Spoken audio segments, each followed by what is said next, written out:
Hello friend, नमस्कार। आज मैं आप लोगों को हीट एक्सचेंजर के बारे में बताने जा रहा हूँ। हीट एक्सचेंजर कौन से क्राइटेरिया पे सेलेक्ट होता है, लेकिन उसको सिलेक्शन के पहले मैं बताना चाह रहा था कि सिस्टम में हीट जनरेट होने के क्या क्या रीज़न हो सकते हैं, क्यों हीट जनरेट होता है। तो थोड़ा इंटरेस्टिंग टॉपिक है और किसी ने मेरे से पूछा भी था कि सर हीट एक्सचेंजर का सिलेक्शन कैसे करते हैं। तो मैं आज उसी पे डिस्कस करूँगा और उसी पे नॉलेज शेयर करूँगा और उम्मीद करता हूँ कि आप लोग को ये पसंद आएगा। तो सबसे पहले हमको ये समझना पड़ेगा कि ये सिस्टम में हीट जनरेशन के रीजन क्या है। तो सबसे पहले चलिए इसी से शुरू करते हैं, causes of heat generation. Heat generation के रीजन है, कॉज क्या क्या है।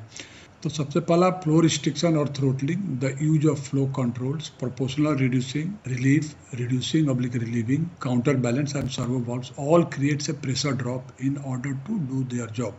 अब ये जो सारे वाल्व हैं इसमें सब में प्रेशर ड्रॉप होता है, क्योंकि जो फ्लो होता है, flow is equal to K A into delta P. Delta P जो होता है प्रेशर डिफरेंस होता है। तो जैसे ही रिस्ट्रिक्शन आता है प्रेशर डिफरेंस हो जाता है, और प्रेशर डिफरेंस जैसे ही होता है तो रिस्ट्रिक्शन शुरू होता है। जब रिस्ट्रिक्शन शुरू होगा, जैसे एरिया कम होता है तो रिस्ट्रिक्शन शुरू होता है, रिस्ट्रिक्शन शुरू होता है तो हीट जनरेट होना शुरू हो जाता है।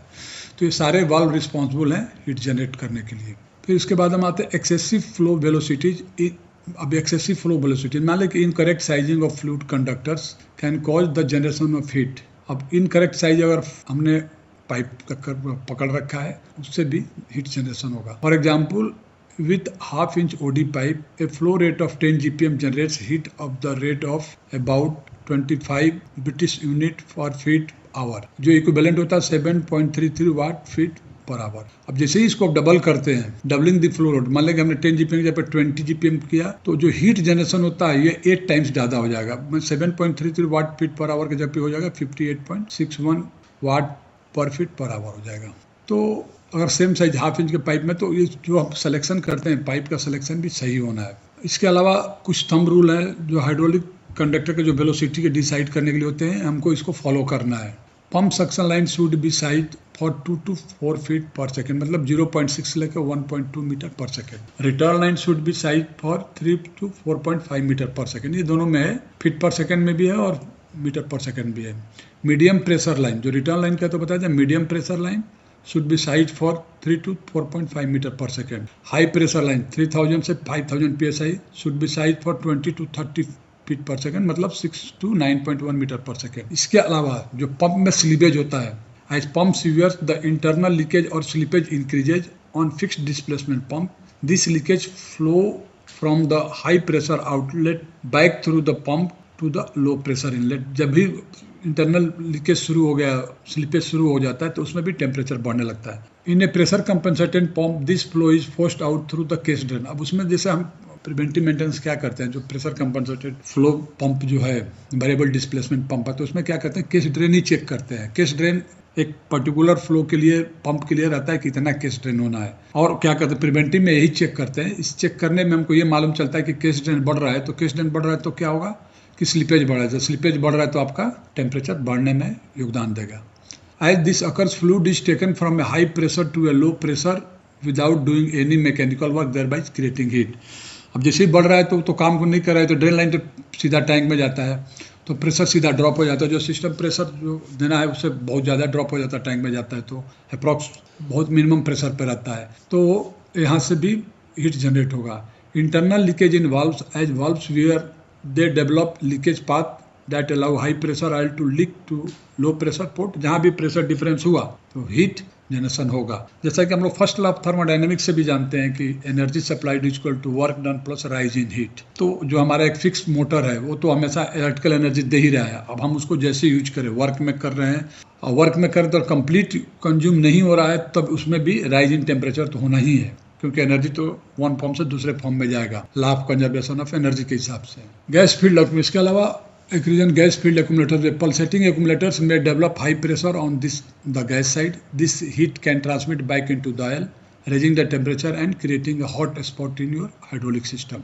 Non-regenerative release of potential energy, when a load is lifted hydraulically, potential energy is stored। जैसे भी कोयल कार है, कुछ है जो लोड को उठा के रखा है, तो क्या होता है पोटेंशियल हाइट पे ले गया तो पोटेंशियल एनर्जी उसमें स्टोर हो जाता है। जैसे रिलीज करता है, release the load usually involves non regenerative, जैसे ही रिलीज करता है तो नॉन रीजनरेटिव थ्रोटलिंग जब हुआ तो हीट जनरेट हो जाएगा, पोटेंशियल एनर्जी जो है कन्वर्ट हो जाता है हीट में। अब आते हैं हम हीट एक्सचेंजर पे। Heat is generated in all hydraulic system, almost all hydraulic system में हीट जनरेट होता है। तो हीट जो जनरेट होता है वो अब अभी हमको सोचना है कि जो हीट जनरेट होता है क्या होता है, इट इज़ नॉट यूजफुल। अगर हीट जनरेट हो रहा है तो एनर्जी का लॉस है। तो और कोई भी हाइड्रोलिक सिस्टम में हीट तो जनरेट होगा ही। ठंडे कंट्री में जहाँ पे माइनस में टेम्परेचर है वहाँ पे हमको एक्स्ट्रा हीट जनरेट करना पड़ता है, क्योंकि अगर हीट नहीं देंगे तो फ्लूइड की विस्कोसिटी इफेक्ट पड़ेगा, फ्लोबिलिटी पे इफेक्ट पड़ेगा, पंप चलेगा नहीं, तो वहाँ पे हमको हीट देना पड़ता है। लेकिन हमारे जैसा कंट्री में हॉट कंट्री में हीट हीट एक्सचेंजर की ज़रूरत पड़ती है, क्योंकि ऑयल का टेम्परेचर हमको एक पर्टिकुलर रेंज में रखना पड़ता है। और उस पर्टिकुलर रेंज में हम नहीं रखेंगे तो ऑयल का टेम्परेचर बढ़ेगा, और ऑयल का टेम्परेचर बढ़ेगा तो विस्कोसिटी कम हो जाएगी, जगह जगह लीकेज हो जाएगा, सील कटना शुरू हो जाएगा। ये सारे प्रॉब्लम का रूट कॉज हीट ही रहता है। तो वही बताया, the inherent mechanical and thermodynamic inefficiency of pumps and motors result in heat generation. Inefficiency जो पंप और मोटर का होता है, हीट से हीट जनरेट होता है। Much of this heat is transfer to the hydraulic fluid. जो भी हीट रहता है वो हाइड्रोलिक फ्लूइड को ट्रांसफर होता है, causing rise in fluid temperature, जिससे कि फ्लूइड का टेम्परेचर बढ़ना शुरू हो जाता है। Since all hydraulic fluids exhibit a limited temperature range over which the viscosity and lubricating characteristics are optimum। एक पर्टिकुलर टेम्परेचर पे विस्कोसिटी और लुब्रिकेटिंग कैरेक्टरिस्टिक ऑप्टिमम रहता है। अगर उससे हीट बढ़ गया, ज़्यादा बढ़ गया, तो जैसा मैं बताया कि टेम्परेचर बढ़ने से सारे प्रॉब्लम शुरू हो जाते हैं। द हीट मस्ट, तो जो भी हीट जनरेट होता है उसका डिसिपेशन होना जरूरी है। अगर डिसिपेट नहीं करते हैं तो हमारा टेम्परेचर बढ़ता जाएगा, बढ़ने के बाद सारा सिस्टम जैसा तैसा हो जाएगा, सारा सिस्टम में प्रॉब्लम आना शुरू हो जाएगा। तो उसी के बारे में बताया हुआ है। Some heat is remove by dissipation. अभी क्या है, हीट ट्रांसफर के डिफरेंट मेथड होते हैं, तो वही एक method some heat is remove by dissipation to the environment. जो पाइपलाइन में है या हमारा टैंक रिजर्वायर जो है उसमें आता है, तो डिफरेंट मेथड से हमारा हीट रिमूव होता है। But if this heat transfer is not sufficient to maintain the desired fluid temperature. लेकिन अगर ये जो ट्रांसफर हो रहा है लेकिन सफिशिएंट नहीं है, तो हमारा क्या होता है, जो डिजायर्ड टेम्परेचर मेंटेन करना होगा वो नहीं होता है, तो हमको क्या होता है, it becomes necessary to provide a heat. तो उसको हमको एक्स्ट्रा कूलिंग देना पड़ता है। तो एक्स्ट्रा कूलिंग करने के लिए हीट एक्सचेंजर आता है जो हीट को एक्सचेंज करता है to supplement the natural dissipation. तो सप्लीमेंट नेचुरल डिसिपेशन को हेल्प करने के लिए हीट एक्सचेंजर हम डालते हैं, जिससे कि उसके साथ साथ यहाँ भी कूलिंग हो। The analysis of temperature control problems in a hydraulic system begins with an estimate of the total heat rejection from the। अभी क्या है, The analysis of temperature control problems in a hydraulic system begins, शुरू होता है with an estimate of total heat rejection from the। इससे शुरू होता है कि हमारा टोटल सिस्टम में कितना हीट जनरेट हो रहा है, उसी के बेस पे हम सेलेक्ट करेंगे कि किस टाइप का हीट एक्सचेंजर चाहिए और क्या कैपेसिटी का चाहिए। अभी उसका heat exchanger, this can be done in several ways. The heat rejection can be treated at the input power minus the actual mechanical work. जैसा फर्स्ट लॉ ऑफ थर्मोडायनामिक्स बताया कि डेल इज एनर्जी जो supply होता है, work done plus rise in temperature. तो अगर actual mechanical work जितना किया, जितना हमने एनर्जी दिया, और मैकेनिकल वर्क जितना में एनर्जी कंज्यूम हुआ, इसके अलावा जो भी होता है वो सब हीट में कन्वर्ट हो जाता है based on A convenient time table. It can also be estimated on the basis of pump output. Pump output के बेस पे भी एस्टिमेट होता है। The heat can be dissipated from the surface of the circuit components and if necessary removed by heat exchanger. अभी जो heat dissipation surface of circuit से होता है, इसके अलावा जो बताया कि हमारा जो टैंक है ऑयल रिजर्वायर है उससे होता है, उसका सरफेस होता है, और इससे नहीं होता है तो हीट एक्सचेंजर से रिमूव होता है। लेकिन हीट तो रिमूव करना नहीं तो सिस्टम में प्रॉब्लम रहेगी। अब मोड्स ऑफ हीट ट्रांसफर, जैसा कि हम लोग 10th-12th क्लास में पढ़ा होगा, 11th-12th में पढ़ा था। अब हीट ट्रांसफर के तीन मोड हैं, तीन टाइप से हीट ट्रांसफर होता है। एक होता है कंडक्शन, एक कन्वेक्शन, एक रेडिएशन। तीनों डिफरेंट। कंडक्शन तो सरफेस एक्सपोज होता है उससे होता है। कन्वेक्शन कोई बीच में इंटरमीडिएट मीडियम होता है उसके थ्रू होता है, सब ट्रांसफर होता है। रेडिएशन के थ्रू होता है। इसमें मैं डिटेल में नहीं जा रहा हूँ। अब components for controlling fluid temperature. Energy is necessary for the creation of pressure and flow. अब जैसा कि फार्मूला बताया था, power equal to HP equal to Q discharge into pressure upon 1714 into efficiency of the pump. तो जब हम energy दे रहे हैं तो प्रेशर और फ्लो के लिए तो हमको एनर्जी देना पड़ेगा, जो हमारा मोटर है। This energy is partly release again by the pressure drops in lines and, partly release होता है pressure drops in the lines and device में। This mean that heat is given output in reduction of pressure from operating pressure to tank pressure, in pressure losses in the system by the pressure build up of pressure in safety elements in throttle valves। सब जगह heat होता है। Heat is given out, सब जगह heat out होता है, निकलता है। The losses amount to about 15 to 30% of the installed pump power. Pump का जो पावर है उसका 15 to 30% लॉस होता है। अब क्या, जब लॉस तो होगा ही, अब लॉस करने के लिए 2 ways to removing the heat exist. जो भी हीट निकलता है उसको हटाने के दो तरीके हैं। Bye means of surface of the tank, एक तो टैंक इतना बड़ा बना दे कि जो भी हीट आए वो उससे निकल जाए थ्रू कंडक्शन, और बाय हीट एक्सचेंजर, या तो फिर हम उसके लिए कुछ सप्लीमेंट दें, जैसे बताया कि हम हीट एक्सचेंजर लगाते हैं। The surface of the tank, the surface of the tank should be large enough to transfer the total heat resulting from losses to the environment. अभी जो भी है इतना बड़ा हम टैंक बना दें कि जो भी हीट आ रहा है वो उसका सरफेस से रिलीज कंडक्शन के थ्रू निकल जाए। However it is often not possible due to shortage. अब लेकिन इसके लिए टैंक इतना बड़ा चाहिए कि हम उतना बड़ा टैंक नहीं लगा सकते हैं, क्योंकि शॉर्टेज ऑफ स्पेस और दो प्रॉब्लम है और आइटम। तो इसके लिए हम क्या करते हैं, sample calculation. The oil temperature in hydraulic system establish at a temperature which is too height, एक पर्टिकुलर टू हाइट टेम्परेचर पर जाके स्टेबलाइज हो जाता है। The temperature is kept constant by the radiation power of the tank and by the line and machine surface, that is machine surface act as a cooler। अब जो pipeline है या जहाँ जाता है वहाँ भी जहाँ कॉन्टैक्ट में आता है तो वहाँ भी एक कूलर की तरह काम करता है। अभी इसमें एक एजम्पशन देते हैं कि हम जो टैंक से जो डिसिपेट होता है कैसे होता है। अब एक उदाहरण से समझा रहा हूँ। मान लो कि existing temperature of the oil T1 जो टेम्परेचर 353 केल्विन है, desired temperature is T2 323 kelvin है। एस्टिमेटेड सरफेस एरिया, मान लो टैंक का एरिया 3 मीटर स्क्वायर है। रिक्वायर्ड कूलिंग पावर क्या हो जाएगा, PK equal to T1 - T2 into alpha into A. Alpha heat transfer coefficient in kilowatt per metre square kelvin. Here its value 0.012 kilowatt per metre square kelvin. Putting all the values, अभी ये put करते हैं 353 323, तो क्या आता है PK equal to 1.08 kilowatt. इतना हमें हीट में कन्वर्ट हो रहा है इतना टेम्परेचर होने पे। तो इस कैपेसिटी का हमको एक हीट एक्सचेंजर लगाना पड़ेगा। अभी आते हैं by air cooler and heat exchanger.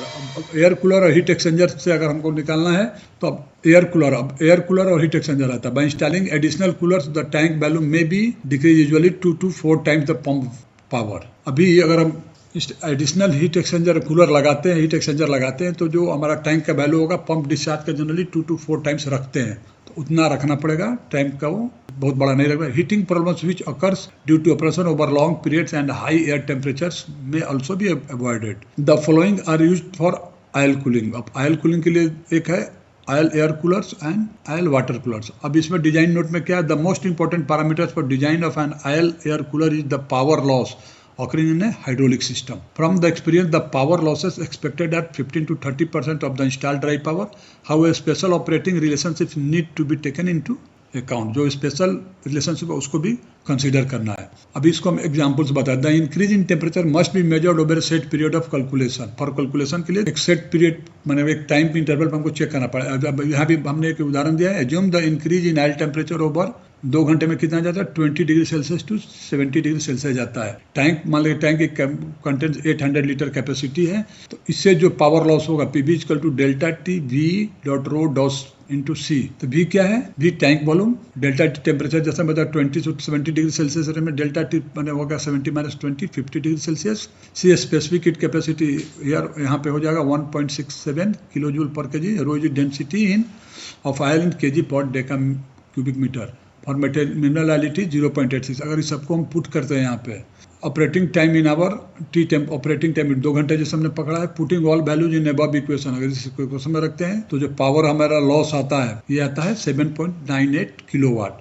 इसको अगर हम किलो कैलोरीज पर आवर में पकड़ते हैं तो इसको क्या करेंगे, 7.98 को 860.42 से मल्टीप्लाई कर दे तो इतना किलो कैलोरीज पर आवर होगा। तो इसी के बेस पे हीट एक्सचेंजर का सिलेक्शन होगा, या इसके बेस पे होगा या इसके बेस पे हीट 10 या 20% एक्स्ट्रा पकड़ के हम हीट एक्सचेंजर को सेलेक्ट करते हैं। तो ये फार्मूला बहुत इंपॉर्टेंट है। इसके पहले वाली फार्मूला इंपॉर्टेंट है, लेकिन ये ज़्यादा इंपॉर्टेंट है। जो भी हमारा टेम्परेचर बढ़ता है, अगर हमने छोटा टैंक पकड़ रखा है तो ये फार्मूला से हम हीट एक्सचेंजर का सिलेक्शन करेंगे। अभी आता है कि हीट एक्सचेंजर जो 2 टाइप का है, एक एयर कूल हीट एक्सचेंजर। अब एयर कूल हीट एक्सचेंजर में क्या क्या रहता है देखिए, उसको भी हमने एक फोटो लगा के बता दिया है। एयर का डायरेक्शन ये फाइन है, clean the radius of the fine blade. चलिए सब तो radius of the fine blade, the radius of the fine blade से डिस्टेंस इतना रखना है, ये डिस्टेंस इतना रखना है। और ये देखिए फ्लूइड इन द, अभी एक हमारा जो आयल आ रहा है यहाँ पे एक टी लगा दिया, टी लगा के fluid from the drain port oil path, और प्रियोरिटी वाल्व ये है।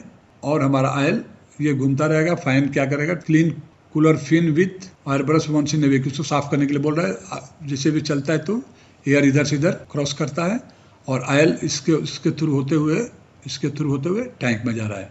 प्रायोरिटी वाल्व है, बाई चांस इधर कुछ प्रॉब्लम आता है तो आयल इधर से होते हुए टैंक में जाएगा। तो फ्रेंड ये एयर कूलर के बारे में हुआ। ये जनरली वहाँ यूज होता है जहाँ पे स्पेस का प्रॉब्लम रहता है और वाटर का प्रॉब्लम रहता है। मोबाइल इक्विपमेंट में यूज होता है या कहीं दूसरे जगह जहाँ पे वाटर आसानी से नहीं मिल रहा तो वहाँ पे ये air cooled heat exchanger use होता है। और जहाँ पे पानी का अवेलेबिलिटी रहता है वहाँ पे heat exchanger plate type water cooler heat exchanger होता है। इसमें भी 2 टाइप का है, प्लेट टाइप हीट एक्सचेंजर और एक है आपका shell and tube type heat exchanger. तो इसका सिंबल, हीट एक्सचेंजर का सिंबल आपको ये रहेगा। ये हाई एफिशिएंसी, देखिए इस पे फिन्स बने हुए हैं। अब इधर देखिए, इधर से इधर आकर हमारा ऑयल निकलेगा, इधर से इधर पानी रहेगा।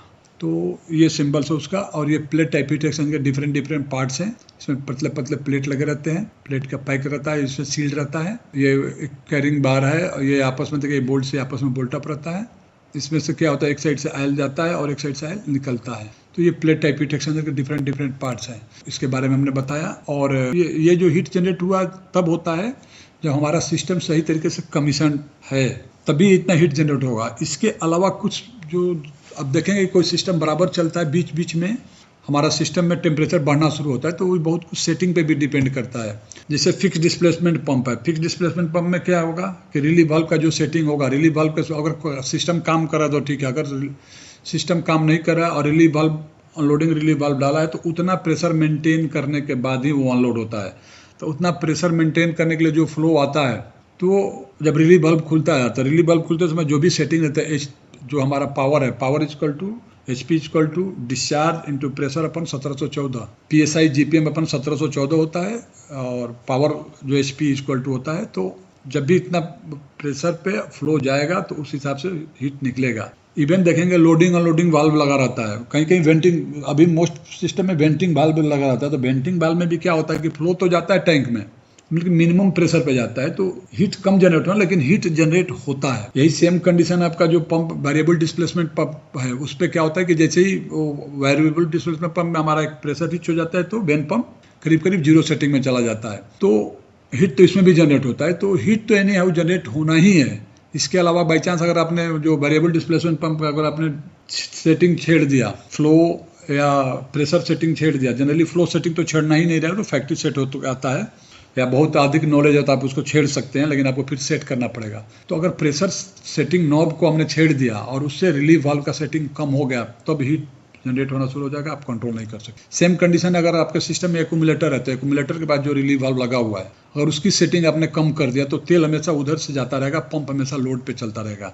तो पंप को लोड से आपको बचाना, अनलोड होगा फिर भी होगा, लेकिन अगर लोड पे चलेगा तो जल्दी से ऑयल गर्म हो जाएगा और आउट ऑफ कंट्रोल रहेगा। तो फ्रेंड, इस सब के साथ मैं ये लेक्चर खत्म करता हूँ और मैं उम्मीद करता हूँ कि आप लोग को ये समझ में आ गया होगा सिलेक्शन का क्राइटेरिया क्या है।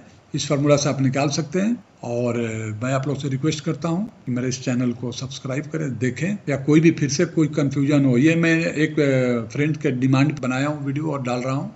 इसके अलावा कुछ और होगा तो आप लोग मेरे से पूछिए, मैं बताऊँगा। Thank you very much.